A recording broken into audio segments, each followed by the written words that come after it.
को, कैसे हो आप लोग। आशा करती हूँ आप सब ठीक होंगे। निधि चैनल में आप सबका स्वागत है।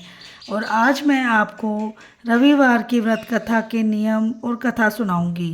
और कथा को पूरा सुने, बीच में बिल्कुल ना छोड़ें। सुबह स्नान आदि करके स्वच्छ वस्त्र धारण करें। शांत चित्त से व्रत का संकल्प लें। सत्य बोलें व ईमानदारी का व्यवहार करें। और कम से कम एक परोपकार का काम अवश्य करें। व्रत के दिन एक ही समय भोजन करें। भोजन तथा फलाहार सूर्यास्त से पहले ही कर लें। यदि सूर्य छिप जाए तो दूसरे दिन सूर्य भगवान को जल देकर ही अन्न ग्रहण करना चाहिए।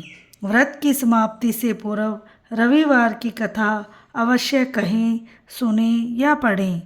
व्रत के दिन नमकीन और तेल युक्त भोजन भूल कर भी न करें।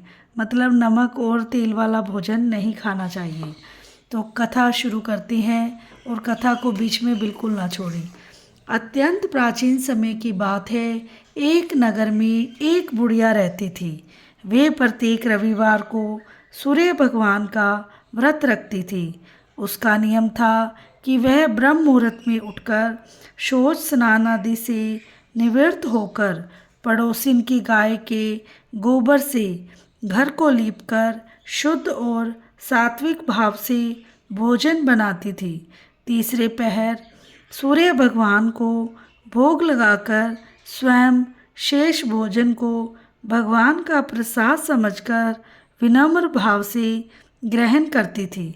इस व्रत के परिणाम स्वरूप उनका घर धन धान्य से पूर्ण था।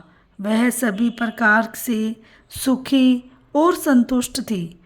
उस बुढ़िया के पड़ोस में एक और स्त्री रहती थी। उसे वृद्धा की श्री संपन्नता अच्छी नहीं लगी।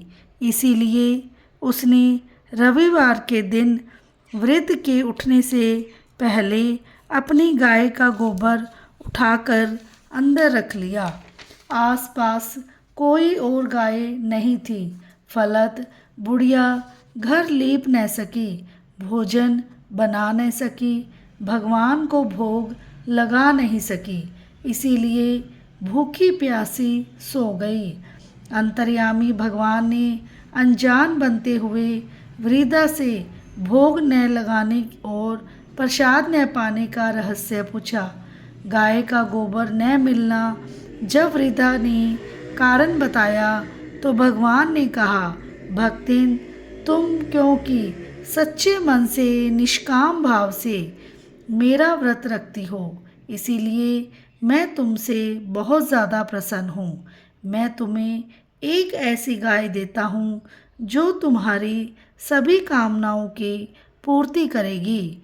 क्योंकि मेरा व्रत भक्तों के सभी कष्टों और अभावों को दूर करके सिद्धि देता है। प्रातः उठते ही वृद्धा ने अपने आंगन में एक सुंदर गाय और बछड़ा देखा। वह उस गाय बछड़े की बड़ी प्यार से सेवा करने लगी। वह गाय विशेष गुणों से संपन्न थी। वह सोने का गोबर करती थी। संयोग से उसके प्रथम गोबर त्याग को ईर्ष्यालु पड़ोसन ने देख लिया। फलत वह ताक में रहने लगी और जैसे ही गाय गोबर करती, पड़ोसन उसे उठा कर ले जाती और उसके स्थान पर अपनी गाय का गोबर रख जाती।